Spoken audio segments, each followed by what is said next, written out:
Alright, just some front end maintenance on the Jeep today. Gonna put some new axles in. I got these Track Motive HD ones.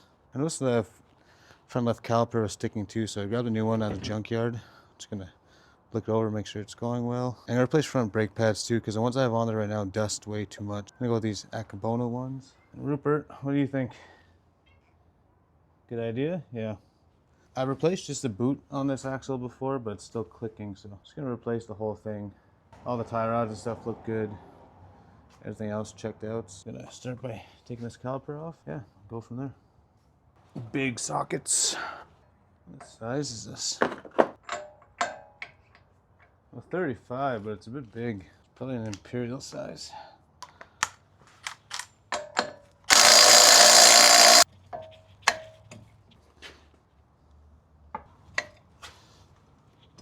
Okay.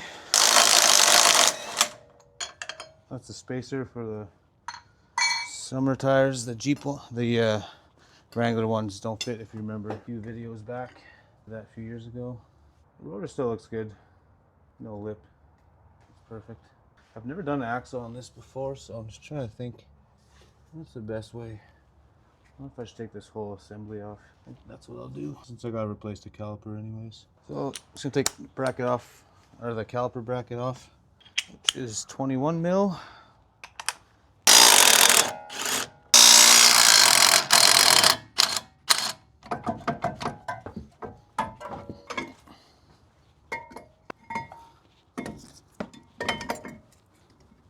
Take out the O-ring to get the brake rotor off.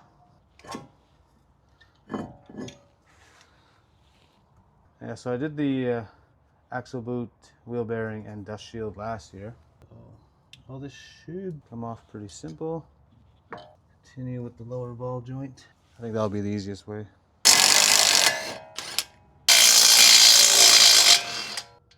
Hot. Also gonna unplug the sensor, since I don't want to take it out of the wheel bearing because they're usually a bit fragile. Just gonna disconnect it here instead of taking it out of here. So. Okay, and now just the upper control arm or upper ball joint. Put this back on, so if it comes out, it won't fall.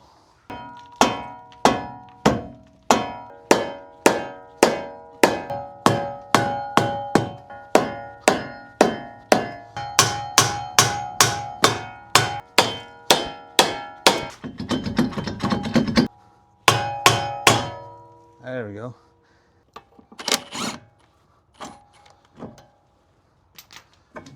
That ball joint is still hanging on for dear life. Well, the axle's easy to get now, that's for sure. Try and pry the axle out. If I find something metal to pry on, that'd be great.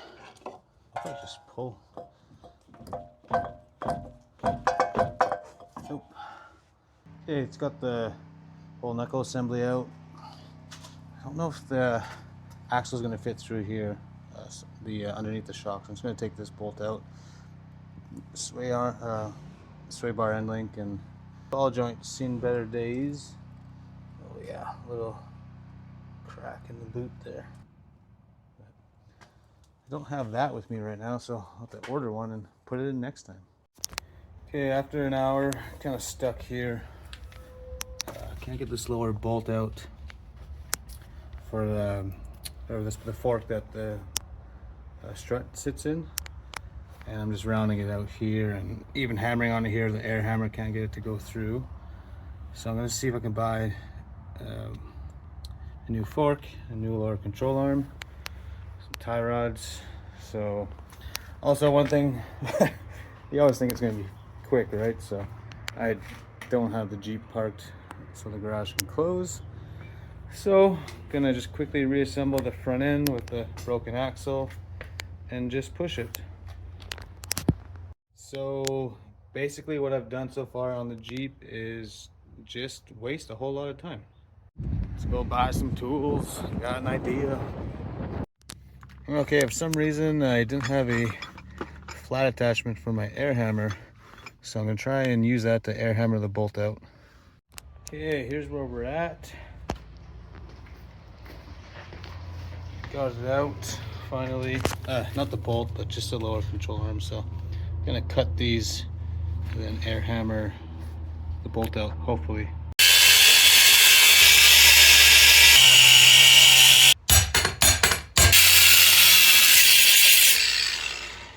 Okay, so I got both sides cut off here as flush as I can. I'm gonna try and pry one side out. Hopefully I can get the spread enough to get around here.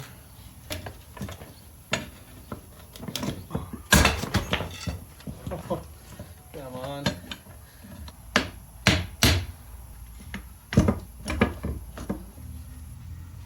Oh, that one's out. Oh. Oh. Oh my God, it's so close.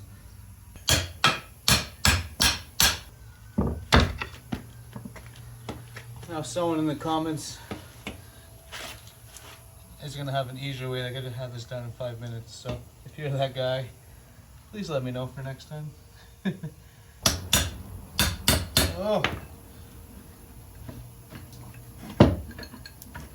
so close. Oh, woo! Finally.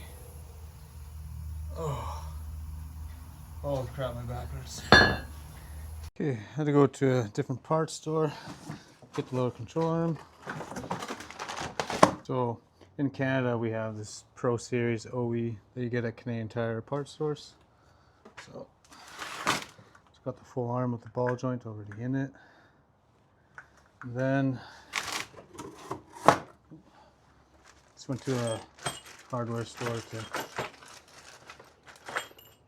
get some new bolts. Got 2 different sizes, so I'm gonna see which ones fits better.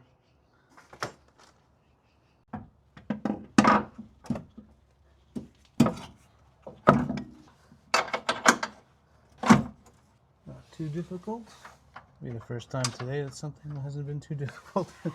I'm putting a lot of anti-seize on everything because I don't ever want to deal with this again, especially on the bolt going through here. Hey, new axle versus the old one. Look quite similar. I hope it's the same. Looks a little different, but OEM versus aftermarket, I guess.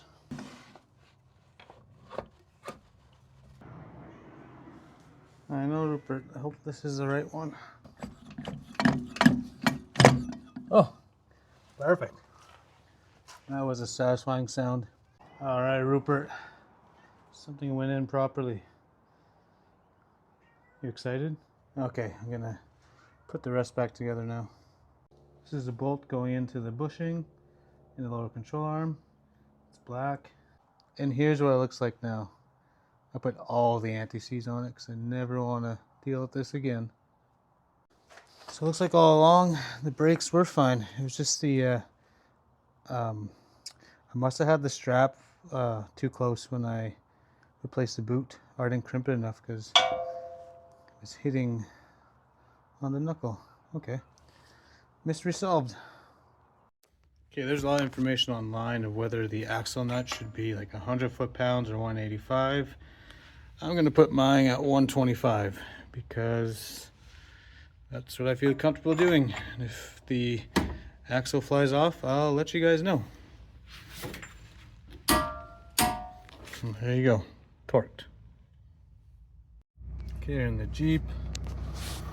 Let's see if you hear any clicking.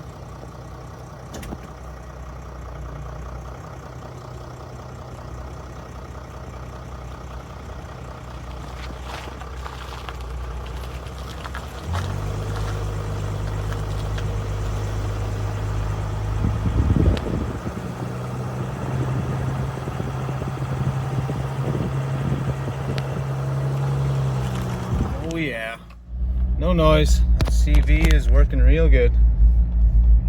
And that's how you turn a 1-hour job into 12 hours.